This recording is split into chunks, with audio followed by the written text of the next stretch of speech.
So what is it that? So this is what we saw.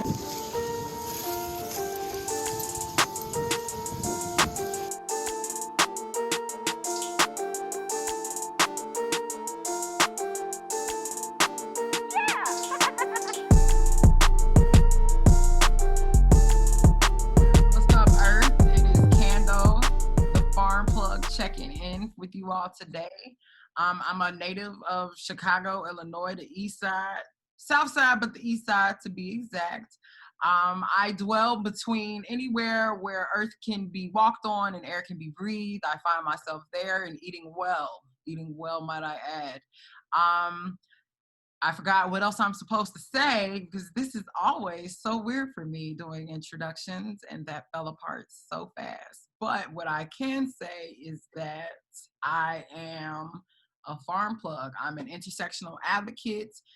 Yes, and again, I will reiterate for people here on the Instagram Live, if you would like to get in this conversation, we're capping it at 10 people and we're at about 5. So we got a couple more spots for people to join in and get active with the conversation. So we're moving into A is for agriculture, and I was saying that we kind of didn't really introduce ourselves, but Kayla, go ahead and introduce yourself, I guess, as you answer this first question. And that first question is, what is agriculture to you? Okay. Ooh.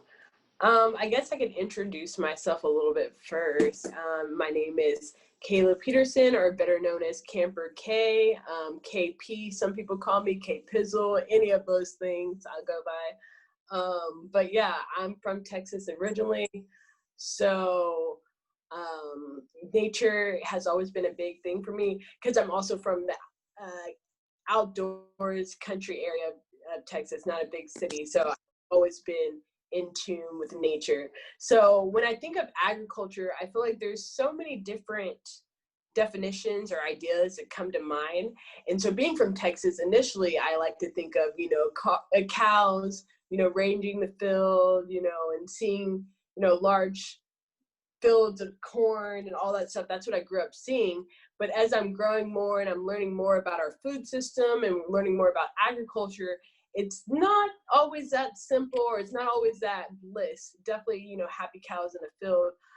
One thing that I've recently just found out, that a lot of times the food that you're getting, whether it's from McDonald's or even from the grocery store, that food isn't defined as agriculture. It's defined as industrial, because those cows are raised in CAFO, so concentrated animal feeding operations.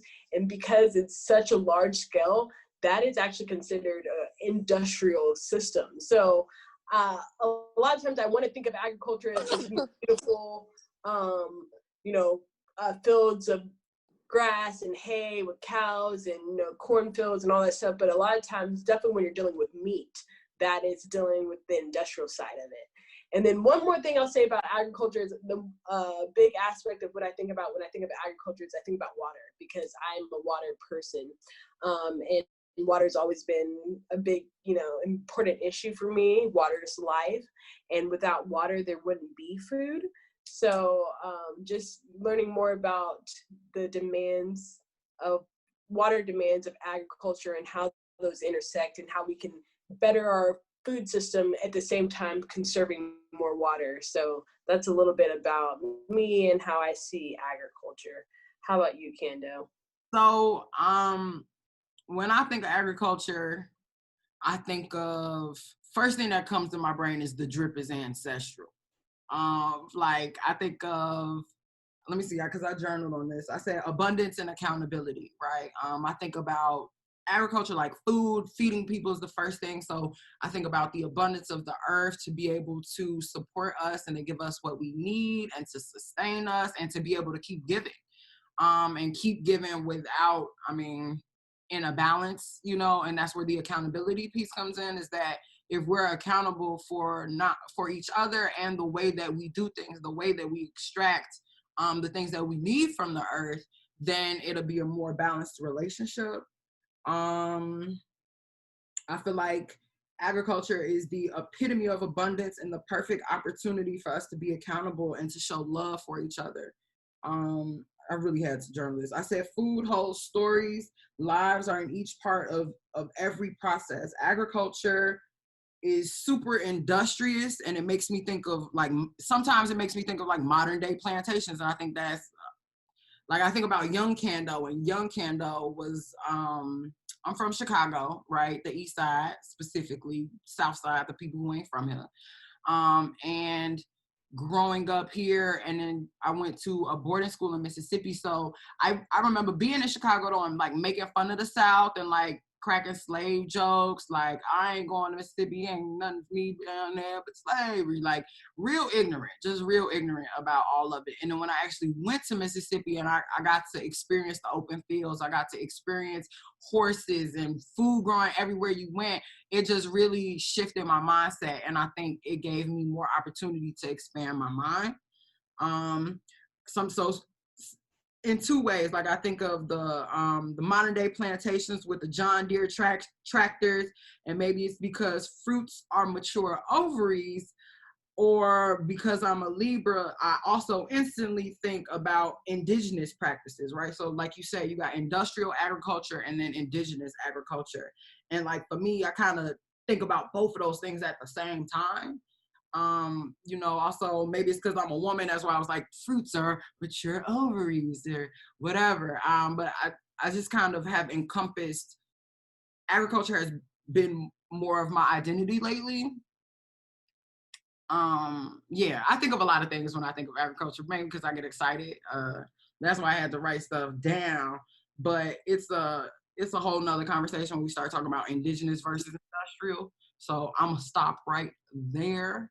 But yeah, I think of all of these things when I think about agriculture, because it's like agriculture is the cornerstone of society and civilization. Like, it wasn't until we domesticated things that we began to build civilization. So understanding that is like, the drip is ancestral. It's something we've been doing. So, I mean, it's all of these things for me. So, Yeah. So you mentioned, like, you've hinted a little bit about water, right? So can you tell us more about what your actual sector is in agriculture? Because we gotta break this down, because people just be thinking about food, but like, how you get food without water. So what is your sector in agriculture, and then how did you actually get into that? Yeah. So I currently am in the water conservation sector. So that means I'm working to conserve water, as simple it is. And where I'm working, it's in the direct nexus between, or nexus or connection between water and agriculture. So I'm helping farmers save water on their fields and integrate different farming practices and irrigation technologies that will help improve the water use on their fields.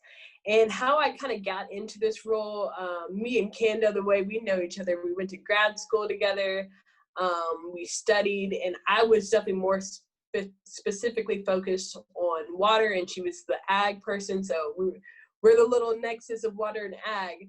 But what brought me into being in the water field is I grew up being, outdoor in nature, and then I worked at a camp, a nature camp. So that's kind of where Camper K comes from. I grew up, working at a nature camp. I was a river guide. I took people rock climbing, things like that. And I was always along the river. I'm in Texas, so the Colorado River is a big and important river in my region and to me personally.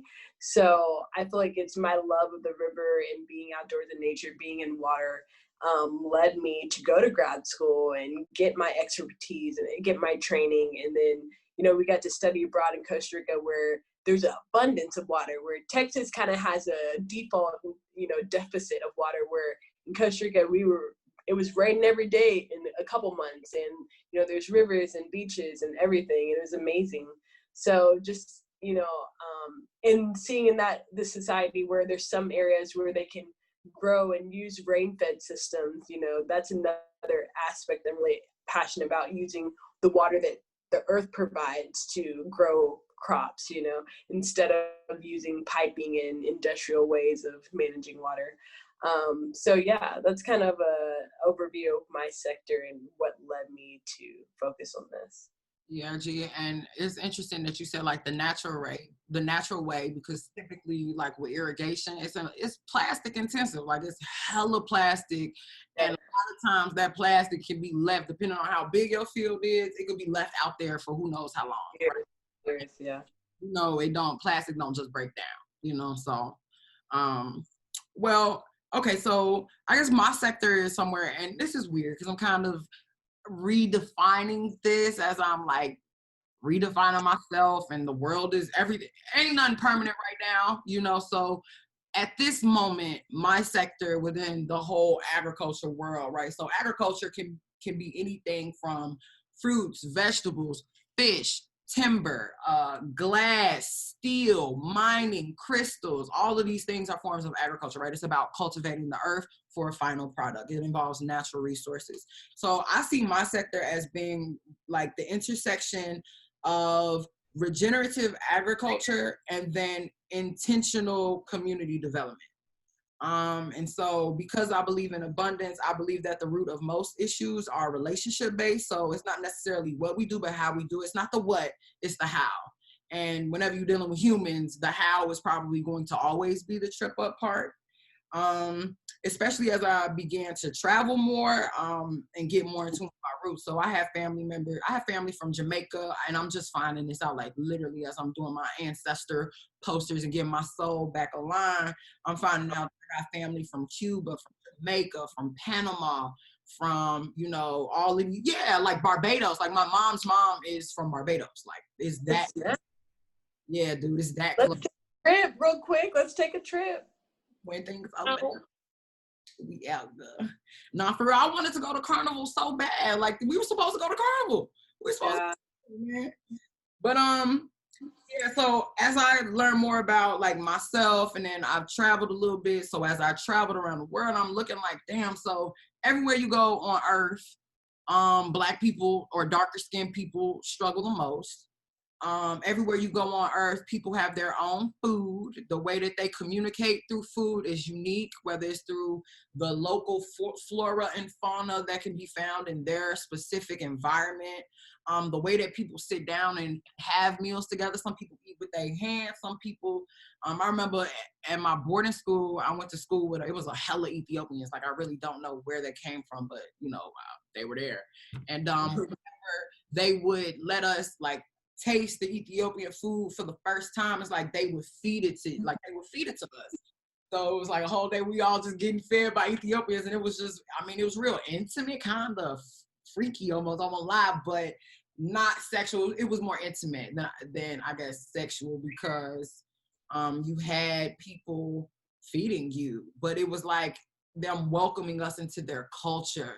And so, but then when I thought about Ethiopia, they're also like the poster child for poverty and starvation. So, their culture is abundant with food. Their culture is overwhelming with food and sharing that food with each other.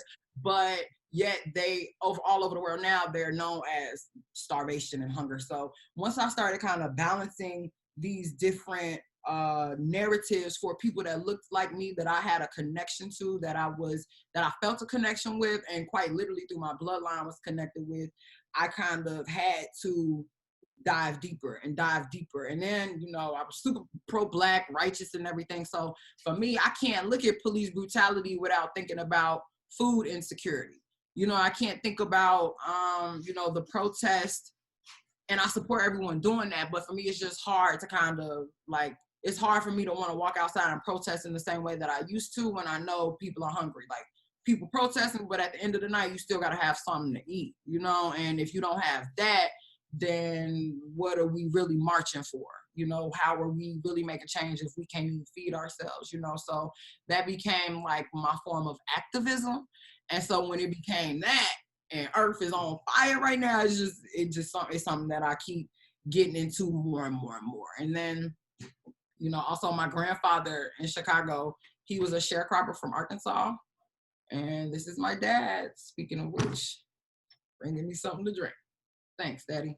But his father was a sharecropper from Arkansas, and when he moved to Chicago, he had bought a vacant lot next to his house, and he was like the junk man on the block. But if you ever walked through it, he had aquaponic systems in there, koi fish growing. He was growing strawberries, collard greens, anything you could think of, he was growing. And then when you went in the house, that was the food we were eating. So at a young age, I was exposed to it, but I really didn't know that that's what it was, you know. And you know, his past was again a sharecropper. So Black people, especially indigenous people, especially, and even all over the world, people of color have like this weird relationship with agriculture and food cultivation because of, you know, colonialism and things like that. But I mean, what do you think about that? The relationship between agriculture and then Black indigenous people of color, that relationship, and like, is it important for us? What does it even mean? Like, what is the historical relevance of that?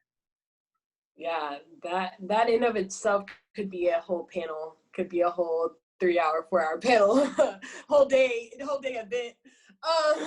But no, it's clearly so important. You touched on it a little bit, but like, I'm just trying to think of the best way to intersect, but I feel like what's really important to address is some of us have a negative connotation uh, to agriculture or to rural settings or to working the land, and that might be considered poor or lower class or not of abundance, whereas it's very much the opposite. Like you mentioned before, it is of abundance, you know, to create something with the land, to get your hands dirty, to give to the land and have it give back to you. That is a enriching and abundant relationship to have. And not everyone has had it. And then one aspect of it is it's been taken away from us. So like you mentioned, sharecroppers in the time periods of sharecropping and moving to, you know, more just world society, the United States government took that land away from us, from Black, and it's still taking, like one of my news stories today is still taking land away from indigenous people and away from Black people. So not only this relationship with the land is, you know, enriching and fruitful, it's also empowering. So land is power. So they took this land from us on purpose because they wanted to rid us of our power, and they still want to do that. So there's so many ways to talk about the land, but you know, one aspect is just, you know, that we need to change that narrative now. Like now that we're here, now that we realize the ancestral drip we had, the ancestral knowledge that we had, now we need to take ownership, and then empower ourselves and empower one another, you know. What about you, Kandeaux? I feel like you have more to say on this. No, I mean, you like the ancestral drip shit just came back. Yeah, super. I was prepared for it to be that raw. But I mean, yeah, like we said earlier, like when you think about the foundations of society, the cornerstones of civilization, right? And then you think about, like for me, I'm from Chicago, right? Chicago is one of the major cities in the United States that's founded by, that's founded by a Haitian Native American man. So this was a Black man that founded Chicago pretty much. And he founded it with the assistance of the indigenous people that were already here. Now, if you take that and you think about Haiti and the role that Haiti played and how they were resistant, and the role that agriculture played in the Haitian Revolution, and the reason why Haiti was enslaved in the first place, right? When you take all these things in, like, it just is overwhelming the relationship that Black indigenous people have had with the earth. And it is that relationship with the earth that I feel like made us spiritual, that kept us in tune, and for the most part really allowed us to explore the world without exploiting the world, which is what we're seeing today, right? And so like literally all the way up to like 1910. In 1910, Black people owned 15 million acres in the United States. By 1997, we only owned 2,000 acres, 2 million acres. So that's more than 50%. That's more than 70% of our wealth in land, which is the one thing they ain't making no more of, that was taken away from us systemically and systematically within 100 years. Yeah. And so, you know, the story that that current events that you pulled about what they're doing in Oklahoma to the indigenous nations, those are treaties and tribes that they had written out that they just reneged on. So if they could just pull that, you know, looking at the role of Black people, if they could just take more than 80% or systemically take 80% of our land right up under us, you know, it just is like, why it must be important if you're going through all of this to take it all from me, you know. And ultimately, when I think about that relationship, I just land that spirituality, right? I practice Ifa. I'm practicing it, you know, it's a tradition, African tradition from Yoruba people, which is majority of the people who were taken and brought to the United States. Majority of them came from Yoruba country. So looking at that, just understand, not to say that everybody who came to the United States were from that space, but just passing through Nigeria is just a big, heavily reliant on the forces of nature and always revering those forces of nature, appreciating them, learning lessons from them. And so, you know, in the spirit of Sankofa, we look back in order to move forward, right? So for me, when I'm talking about, you know, the future and moving forward and all of these, I have to look to the past. I have to look to what agriculture meant for us. And I have to challenge myself to figure out what it meant for us and what it means for me now so that I can be more intentional in my walk today. You know, and before we go on to the next question, I just want to ask even Charmin, Indigo, Jody, if you all had some comments so far, like, you know, do you have family that had land? How has it affected you? What does agriculture mean for you and your family today? Where you from? What is that? Does where you from have anything to do with what agriculture means? Any of that. I want to open it up to y'all before we go to the next question. Unless y'all just super listening. Okay, Sherman said her family lost everything. Yeah, and you all don't. You can also put it in the chat too. Don't feel pressured to talk. But she said they lost everything. They didn't keep up. Damn. See, and it's not even like keep up, because when you think about the Great Migration, right? We were terrorized. You feel me? So we were refugees. We were refugees seeking refuge in the north, seeking refuge in the north for these industrious towns. The same industry that's literally killing the world, killing the earth now, is what we moved north to be a part of, because we were seeking opportunity. We wanted to do something new. We were tired of being exploited, you know, in the South. And you know, Kayla, I know you just had a whole recent coming back too for you. I mean, what's the deal with you and your family's land?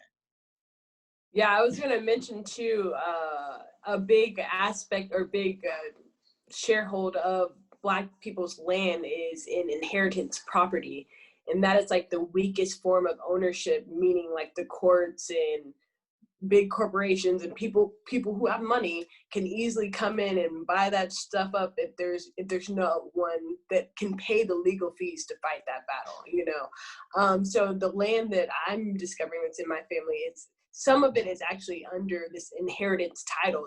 So that's why I'm very pressed to get stuff done now to ensure that, you know, that never comes to play where it is bought up or, you know, taken advantage of because there's not one particular person deeded to the land. And it can be a confusing and tricky process as you have to coordinate with family, relatives, people who might not even be interested in land until they see that you're interested in land, whatever it may be. So it definitely complicates the process for Black individuals and individuals who have inheritance land, but it doesn't negate the value and the importance of that land. Just maybe last weekend, I got to go to some of the land that's in my father's name out in rural Bastrop. That's a name of the town, but Texas. And it was just a very spiritual moment for me.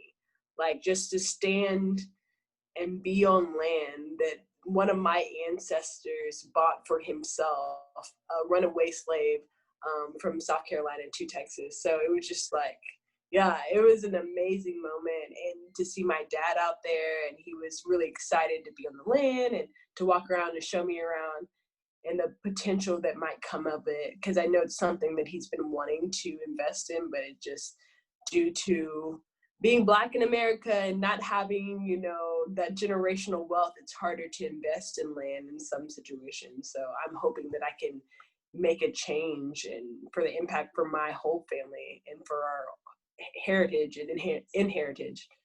That is crazy how you said your ancestor ran the opposite direction. But, again, the power of land, the power of space. It was just so much space that the odds of him getting caught in the middle of nowhere, Texas was like, damn, I could really do something out here. And Yeah. I was telling Candace, this is a region of Texas that even now today, there's not that many people there. So I can't even imagine I don't know, maybe, I don't want to say a date because I don't know, but like 1860-ish, he was out here. He's like, no one's out there. And there's a river out there. So it's like, you have water, you have land, you have what you need. So yeah, I really want to get back to that. It's also amazing the fact that that's how he got it, but it's still solidified. Whatever he did was solidified enough that here it is, 3-4 generations, almost 150, 200 years later, Yeah. you're able to, take control of that, and to benefit from that. So, I mean, when we think about a snapshot of Black, indigenous people of color and their relationship with natural resources today, right? You really hit the nail on the head, and that's air property. Inheritance property, the short term, they just call that air property. And air property is pretty much, like you said, is like you had someone years and years ago who had the insight to purchase this land, but now here it is years and years later, they done had 6 kids, all them kids done had 3 kids, and then them kids done had, you know what I'm saying? Now, as we're describing this family tree, you know how much drama, how much time there is for things to like creep into this family structure and then make it more difficult. So like you said, if your property that your family owns has fallen into the category of heirs property, you literally have to do your ancestral work. You have to figure out all of your living heirs, everyone else who has entitlement to that property just like you. You got to wrangle them all together. You got to have a nice little plan, a nice speech for all of them to get everybody on the same page about what to do and how to manage that land. So we're talking about through the crack epidemic, through, oh girl, yes, Charmin, it is too much. It is entirely too much, and it's too much on purpose. Because what can then happen is if you don't get your whole family on the same accord, but you also don't have enough to keep paying those property taxes, what they do then, and it's super simple. Someone can just come in and pay the taxes on the property that your family hasn't paid. And after, like, depending on what state you're in, after 3 to 5 years, they can own that. They own that property. And then if they do something like if they add a house to it, if they do anything that increases the value of that property, you have to not only pay back the taxes you couldn't afford to pay in the beginning, but you then have to pay for all of the renovations that they made on the land in order to pay that yours. So if you can't afford to pay the taxes, how are you going to be able to afford the whole house that they just put on there? And then this is, so then this is all on top of the oppressive relationship that Black people have with slavery, with sharecropping, with the abuse of the USDA, right? Because it got to a point where, some Black people weren't literate. Some Black people couldn't read, right? So they were getting taken advantage of through the sharecropping system. But for the ones that could, were aware of that discrimination, they went to the USDA. They filed complaints. And you know where those complaints are? You know where they ended up? There's a man who works for the Office of Civil Rights for the United States Department of Agriculture, and he said that when he came to the Office of Civil Rights, that all of those files were found in a janitor's closet. They were piled up, as in, right, surprise. And they call the USDA, they call it the last plantation. Like, that's the name for the USDA in DC amongst everybody who works in the USDA. Like, we all call it, they all call it, bleep that out, Sherman. They all call it the last plantation, because it is literally that last frontier, that last gatekeeper that is keeping a lot of these oppressive systems intact. You said, that revolving door, when one comes out, another one comes in. So if you just worked for Monsanto, how you gonna be in charge of the United States Department of Agriculture and more than 50% of the farms in the United States are small businesses. They're small farms. So Monsanto only really cares about big farms and big agriculture. So where does your allegiance lie? Yeah. So you have all of these factors that go into the relationship that Black people now have with the land, right? So when we all left the South and came up here fleeing terrorism, but looking for opportunity, in a way we get stuck in the city. You know what I'm saying? It's hard for generations and generations to just go back to the South and pick it up, like, you know, unless that's what you're interested in or what you're looking for. But it can be hard, and a lot of times it can be really off-putting. Another aspect I wanted to bring into, which land ownership is super important. Like hands down, if you can get your hand on some land, or get some land in your family, do it for sure. Get your hands in the dirt for sure. But another aspect, because you mentioned that so many people don't have access to land, and that's not a possibility, or they're in urban regions. One thing I want to touch on is food deserts. And so I have one statistic that says 23.5 million people in food deserts today in the United States. And then if you look at the census and people's census tracts, it shows that people are geographically close to a grocery store in their census tracts.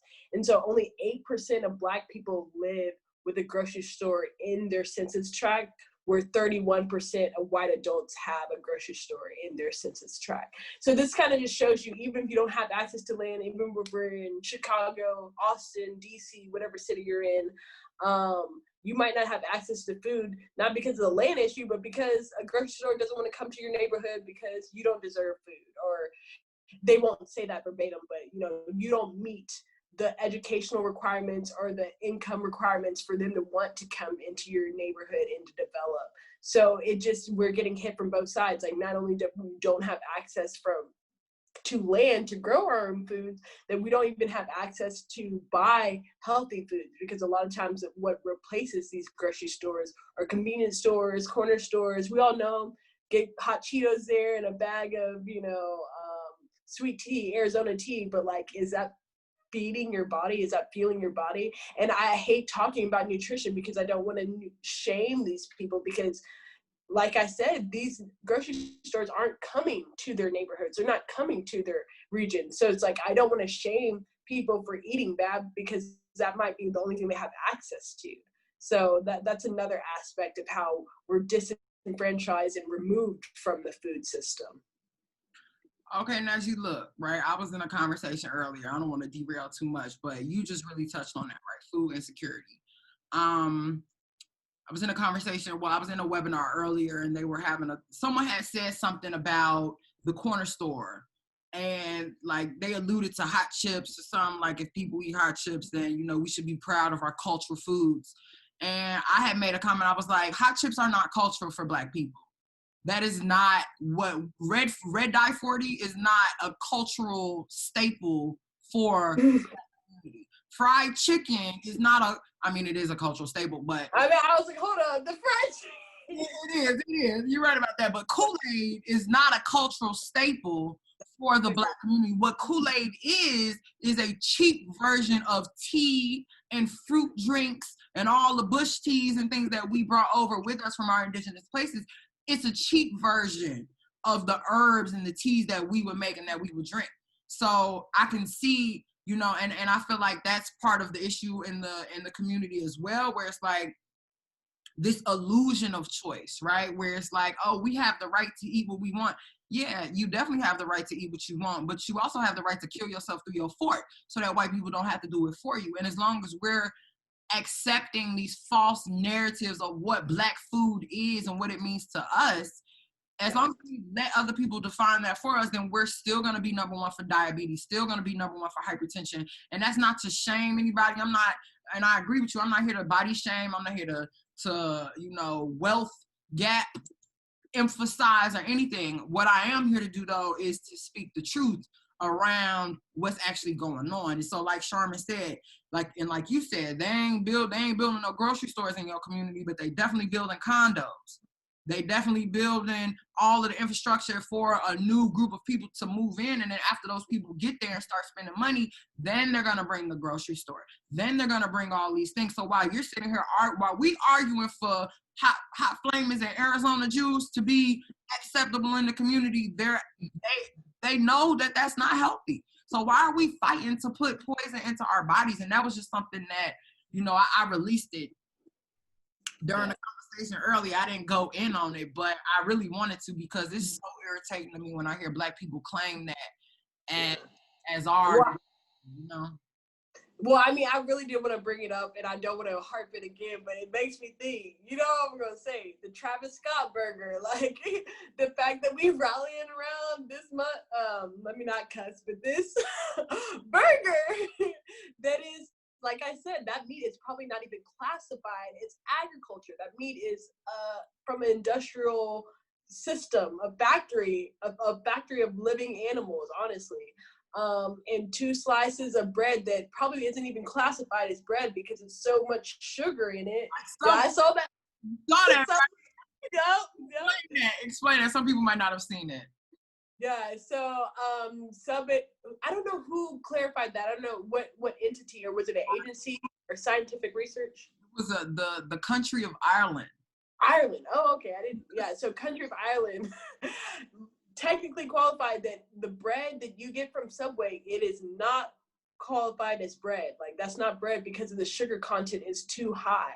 So the bread that you, like me and Kandeaux both traveled to other countries. So if you go to other countries, if you go to other regions, you'll see that the bread they have, it's not that soft, it's not squishy. It don't stay squishy for 7 days, and it's not that sweet. I feel like a lot of times our bread is more equated to like cake and a pastry versus actually, whole wheat bread that's good for your, the type of bread that is actually good for you and good carbs and starch.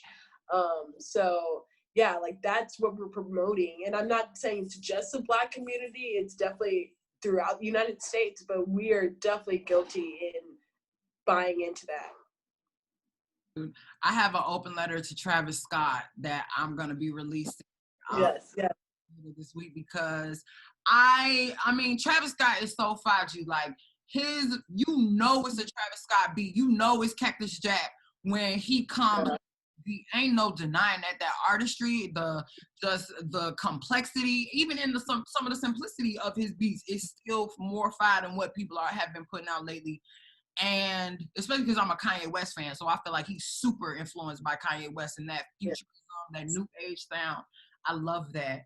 But when I saw that, and then I saw the clothing that went with it, like his attempt to put McDonald's on clothing and for us to like walk around with those clothes on in the hood and be proud, like that to my soul crushed me. So I have to write, like, I'm still editing it. I'm gonna put it out, even though it's kind of late now. It ain't hot news, but I mean, it's something I gotta say. And he may never see it, he may never read it, but I just I have to tell Travis Scott about the atrocity that he made by agreeing to do something like that, because it's absolutely devastating for our communities. And of all the ways for us to get black people of color all over the world, people, just melanated people, for us to get Black people reintroduced to agriculture, McDonald's is just not the way to go.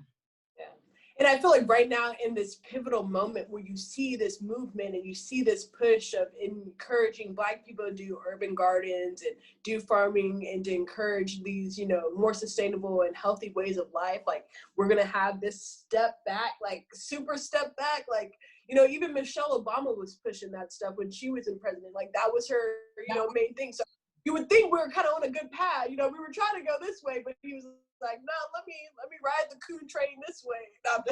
No, Jody, I need you to unmute yourself, because this comment you just made, there's a little typo, and I need you to say that for real so I can argue with you. So just go ahead and say it, please.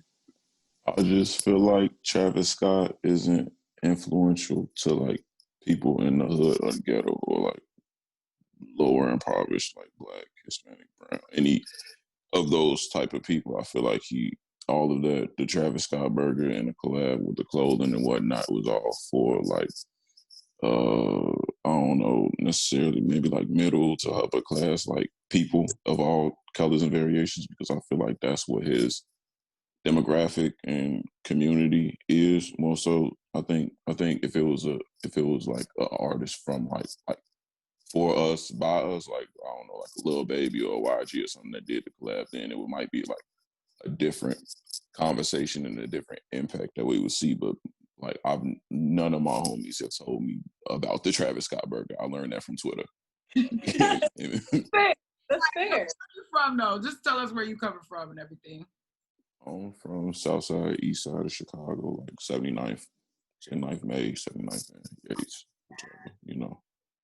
Son, I'm pretending like he's not just here to support his mama, but we gonna take it. Thank you, baby. But I don't know. I can't agree with that because you gotta think about it. What becomes cool for whatever, you gotta think about the way things circulate, right? If it becomes cool on Twitter, look at the flow of information. It comes to Twitter first, then Instagram, then Facebook. In terms for Black people, at least, for what I understand, the flow of information, you know. And so it did start on Twitter, and you're right, it absolutely did start on Twitter. But I have a professor down in Alabama, right now. This dude teaches agriculture, and he heard about it too, I think, from Twitter. He was laughing at it, and then later that day, his daughter was like, "Dad, can we go to McDonald's? Can I get a Cactus Jack Happy Meal?" And he was like, "Oh shit." His whole world just turned upside down because she never asked for McDonald's before. The reason I'm saying it's dangerous is not even necessarily just for people in the hood, but also for kids in the hood. You feel me? Like, McDonald's already did this 365 Black thing. They had this campaign for years and years and years, right? Now, it also just came out that the Black Franchise Owners Association, the Black McDonald's Owners Association, which is pretty much a collection of Black people that own McDonald's, are suing McDonald's right now because they say that McDonald's has been discriminating against them. They saying that McDonald's has been making them get updates and upgrades to their systems and things that they don't make their white counterparts get. They're saying that they were telling Black people to open up McDonald's in Black communities, but because the Black community was more dangerous, that they had to get more security and other things that would up the cost of them doing business in their own communities. So for me, and I addressed this in my open letter, I feel like, first of all, if you're a Black person who owns a McDonald's, just like Nino Brown, you're pretty much selling crack to your community. But that's neither here nor there. You see what I'm saying? The fact is, they then discriminated against them because they was in the hood in certain type of ways. So they pretty much saying that the Black McDonald's owners did not make as much money as the other owners did because they had to spend more in their costs for security and other things that other owners in other spaces did not have to spend. And so this is all coming out. And then what happens? McDonald's does a collaboration with Travis Scott. See what I'm saying? And it ain't even like kids want Happy Meals. So that's what I'm saying. You got to think about even the whole next generation. Like, when I was little, I only went to McDonald's for the Happy Meal. So now you telling me Travis Scott, the same nigga who was on Fortnite, doing a concert on Fortnite, the #1 game that all the kids play. Come on, bro. That's the point. I can't go for that. I mean, I think it's what's the word? Like, it's, I don't know, it's like everywhere you turn though. It's like how you gonna get rid of McDonald's when like when at least when I went to school at lunch, like I'm choosing a honey bar or some crunchy curls or something over my lunch every day. Like, I'll give you my lunch here because it's nothing. It's just as healthy. And I'm gonna get full off of this honey bun or this, you feel me, or this McChicken from McDonald's that I picked up earlier before coming to school. So it's like, if it's, you know what I mean, like if you're gonna eat bad food every day, then how you, like, it's kind of like the presidential election, the lesser of two evils. How do you pick? Yeah. Yeah, nutrition is such a crazy topic in the United States because the way we fund everything, it's money. That's what it's going to go back to. It's money. So who pays for the advertising in your school where it has a little picture of the cow, drink milk, got milk? You think that stuff is healthy, just as healthy, you know, whether it's mac and cheese or the food pyramid that's not really true to what you should put in your body. So I feel like since day one, you know, we're telling kids, bread, meat, and cheese are what you need to eat. So that's a hamburger. So this is healthy, right? I got bread, I got lettuce on it, so this is healthy. Like, I've heard people say this, you know. So our educational system and how we promote nutrition, how we promote food is fucked up. It point blank. And it's based in money and financial gain and the ag industry, which we talked about before, that's industrialized, and you know, the money that goes into lobbying for certain there's like a lobby for high fruit corn syrup, you know, like there's people who lobby to make sure there's not laws reducing, you know, high fruit corn syrup. Like, there's money behind each of these entities. And I feel like that's a lot of things that it escapes. It's like, dang, we just messed up. It's like, no, there's someone who's benefiting off of the harm of our bodies. And then if you want to connect it to the medical field, let's not even go there. Like, let's not even go there, you know, because that's money. That's all it's about. It's so scary. Like, death by 4G, that shit's so real. It's like police brutality is so real. Like, it's happening outside and inside. It's happening on your plate. It happens every time you pull up in the drive-thru, and it's like, again, not to shame people, because I'll fuck a Popeye's chicken sandwich up. I ain't even gonna lie. Okay, if you ask me if I want one and you buying it, I just might eat it. I'm kind of getting off the bird slowly but surely, but sometimes I crack, so I get it. But you know, that just makes me think about Michelle Obama, right? I listened to her audiobook, I read a book, and it was literally bringing me to tears how powerful her approach was, because, you know, a lot of people don't look at, you know, the first lady position as something impactful and powerful, but with her campaign, she was taking on industrial agriculture because she was promoting growing your own food, right? She put a garden on the White House lawn. She brought a whole bunch of little black kids to the White House, more than anybody else has. There was more engagements. You know, I'm not a fan of Barack, but Michelle, that's my nigga. I can't lie. And you know, her whole MO, her whole campaign was all around healthy eating and healthy lifestyles and reducing child obesity. And in the book, she was pretty much saying, like, the reason she did that was because it was so insidious. Like, it seems harmless, right? But she's taking on Monsanto by encouraging young kids to plant their own food. She's taking on McDonald's. She's taking on Wendy's, you know, and McDonald's ain't even really a food business. They're a real estate company. McDonald's is all about real estate. They ain't about the food that they give you, because if they cared about the food they was giving you, it would be made with more quality. So everywhere you go, ain't nowhere you could go in the United States of America where you go to well, there's nowhere in the United States of America, I think, where you're more than 30 miles away from a McDonald's. I believe that. So it's like the most accessible thing, and it's on purpose, you know? So, but when we start thinking about like getting more young people, right? When Michelle Obama, what she did, and like her campaign was really targeted towards the youth, right? How do we get more Black, Indigenous, people of color? How do we get more of us into agriculture, right? So A is for agriculture. We done talked about, you know, what it means to us, what it means to our people, what it meant in the past, what it means now, but how do we make it mean, how do we bring that value and that dignity back to agriculture for, I guess, ourselves and future generations? And Kayla, I'll let you answer first, and then if anybody else wants to answer after you.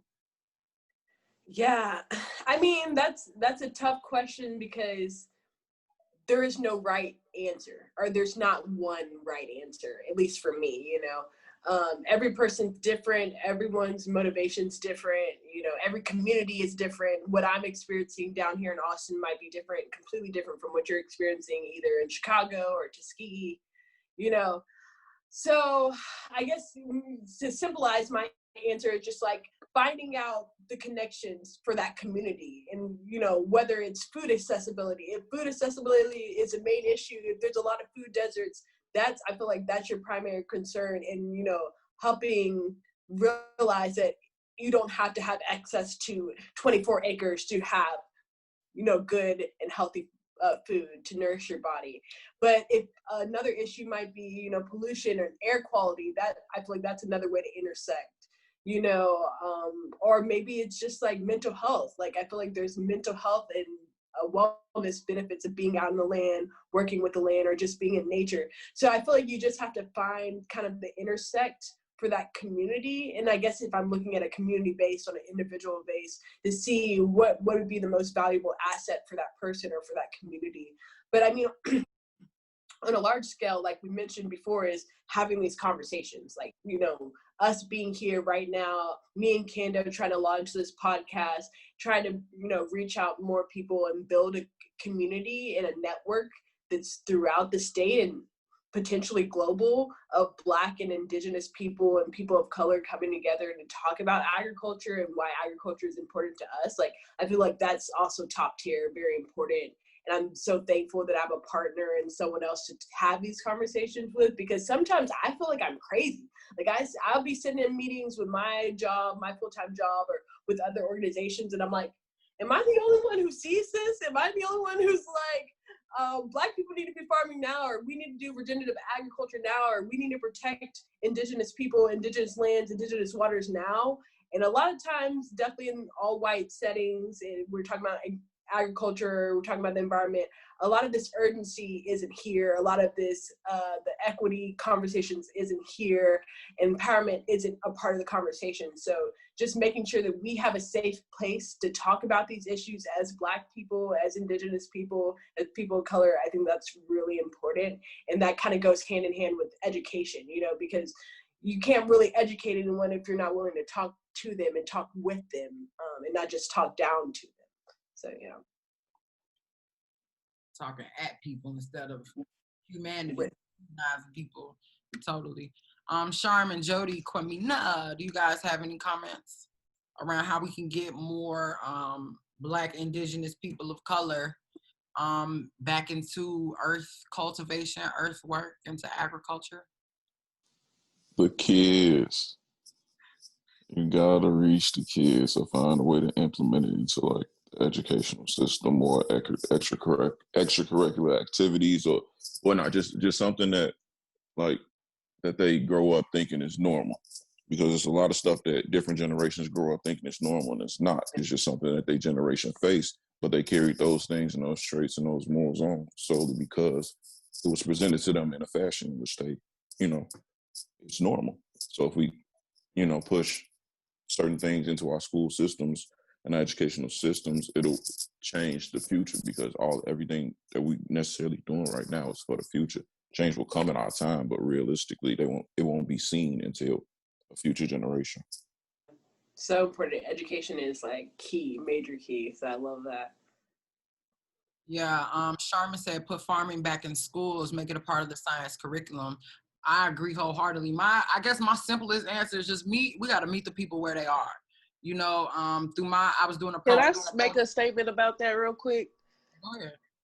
So I think farming should be a part of chemistry class, because just being honest, cooking food is chemistry. Like if you cook your bell peppers a certain way, or if you cook certain spices or whatever a certain way, you could low-key kill yourself. And I feel like a lot of reasons people do quote unquote eat McDonald's is because they just don't know how to cook. And not to say that they're lazy, but if the only thing I've ever gotten was some food boxes from a food giveaway and everything's in a can or everything's in a box, you know, of course I'm not going to know how to grow it or how, you know, what seeds look like or any of that stuff, because everything I buy is literally in a box that says add water.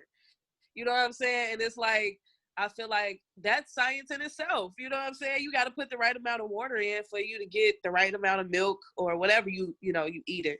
But personally for me, I'm not a science person. I hate science.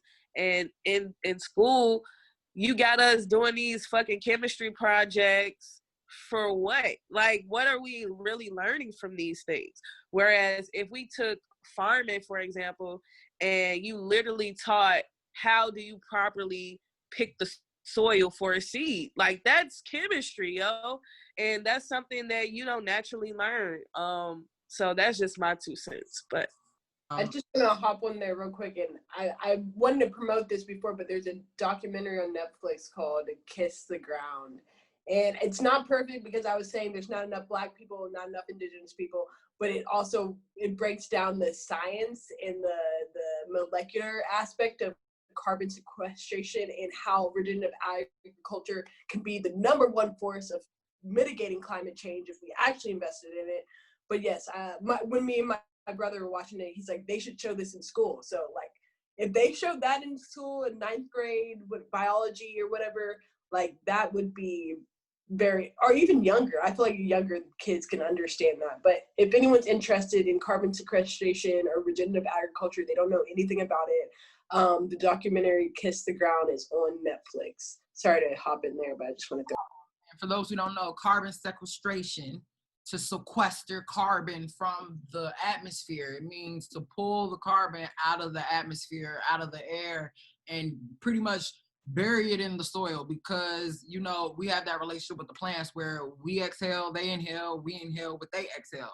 And so pretty much if we had more green areas, then you would have more carbon being sequestered. If we had more better farming practices, then 25% of the greenhouse gases that are emitted every year would not happen, just because of the way that we are more responsible. And I mean, agriculture again is like the industry. So the food, the what is the word I'm looking for? The pollution is not just at the site of where they spraying the pesticides on your food, right? The pollution doesn't just come from these CAFOs, these concentrated animal factory situations, and the methane that all of that boo-boo on one spot gives off, even though methane is like hella bad for the environment. It's also, you got to think about Walmart, right? For example, just think about a Walmart that's open for 24 hours. How much energy is it using? Is it all green? How many trucks are driving to this Walmart? How far are they coming to deliver this food? How much gas is being emitted from that truck into the atmosphere from where that food began into where it goes? So, I mean, I think everything starts with education. I think if people were better educated and better equipped to think critically, then that would solve, I feel like, 50% of our problems. Like even now with COVID, 50% of this problem is because people are stupid. That is it. There's nothing beyond it. People are poorly educated, and you see it even more, in my opinion, more overtly right now through, you know, racist white supremacists, because when you think that your race just makes you smarter than everybody else, you pretty much show how stupid you are.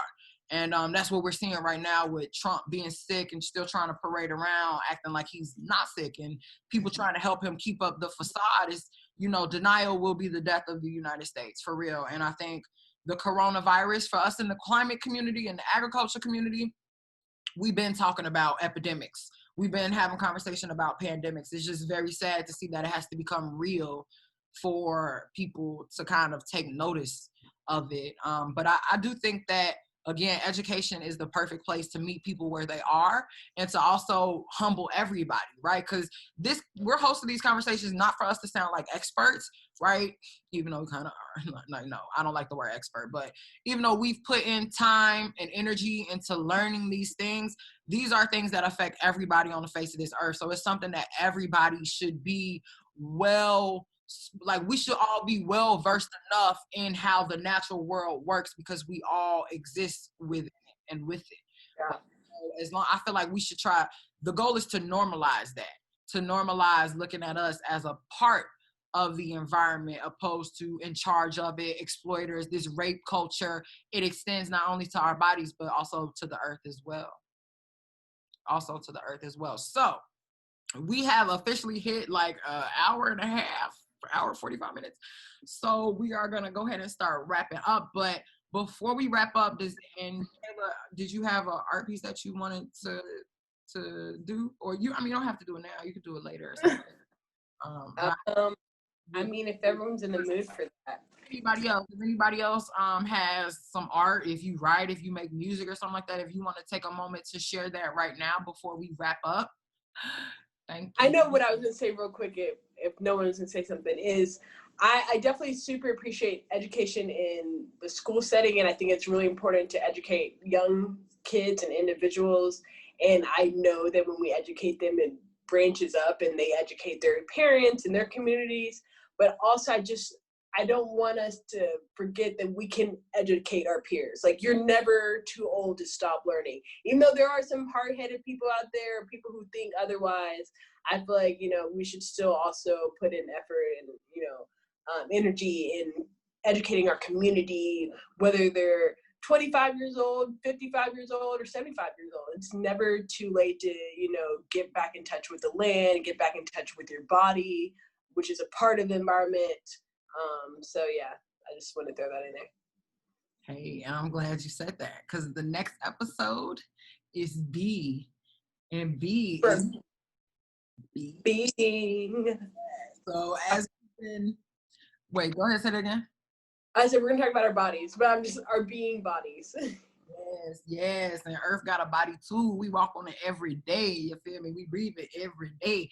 But exactly like you said, and I think my closing statements are mainly just being open and staying open and always being willing to explore. Like George Washington Carver is one of my heroes, one of my role models, not just because I went to Tuskegee, but because it was literally his curiosity that made him do research, that made him ask these questions. Every morning, George Washington Carver would get up at like 4:30, 5 o'clock in the morning, and he would take a walk in the forest and pray and have a conversation with God and look at nature. And those walks and the things he saw on those walks and the thoughts he had on those walks is what he took back into his laboratory throughout the rest of the day.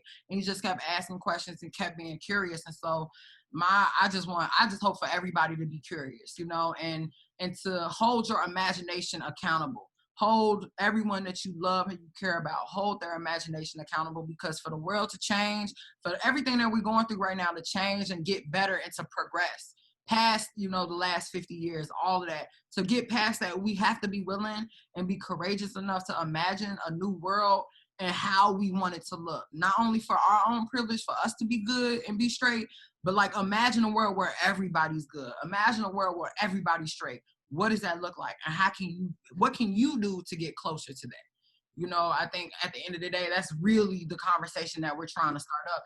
The earth is just a holding place for us to have these imaginations, but that imagination is going to be super important. And to be Black and still have an imagination is like revolutionary. It's evolutionary. So Kayla, are you ready to do your piece? Yeah, I got you. All right. So I thought this would be appropriate. It's called Black Faces, Green Spaces, and I kind of wrote it as a reflection of my experience being a Black outdoor enthusiast. The great outdoors, what a safe haven. Oh, how I yearn for the historic oats and the rolling hills. As a child, nature was always my sweet escape. Climbing trees, collecting snails, swimming upstream, just to let the current sway me back, back, back. Oh, I wish I could go where I believed in the sweet innocence of myself and the world. But all too soon, there was no sweet oasis, just another Black face in these white spaces. Does she really belong? I hear the thoughts behind your eyes, the double takes as I flash this route, the glance of doubt as I captain your boat. This is no disguise. I was born in nature. Nature was born inside of me. Yet somehow I'm a stranger in this place I've always called home. While you may not recognize the nature that lives inside of me, remember the trees and hills cannot be owned nor dominated. The streams and rivers cannot be redlined or redefined. They belong to me just as much as to you. So though you may be used to seeing just white faces in these spaces, please know I've always had nature blooming in my heart, the rivers running through my veins, and true wilderness raging in my spirit. Squad! We run the shit. Gang for real. Yeah, no, I mean, that's beautiful, Kayla. Thank you for sharing, because I know just a short year ago, it would have been a thing. Yeah. Happen, but as we get closer to ourselves in this whole process, we all growing. So thank you so much for sharing. Thank y'all for listening. I feel great sharing that with y'all. I hope that's encouraging or maybe inspiring of some of your own reflections of nature, how you felt being out there, how you maybe not felt comfortable in nature, and how that's not your fault. So yeah. Definitely. Thank you for sharing, Jody and Charmin. We appreciate y'all. And Kwamina, thank you. Indigo. Thanks for stopping by on us. Even the people who was on Instagram Live, it was hella people on the Instagram Live. They don't know how to follow directions, so they ain't getting in on the convo. But definitely, this is something that we're gonna be doing more, and we will see you all later next week for B is for Being. Maybe we can start with like a little meditation together. I don't know, like just like a 2-minute, 3-minute meditation. I don't know. Visualization.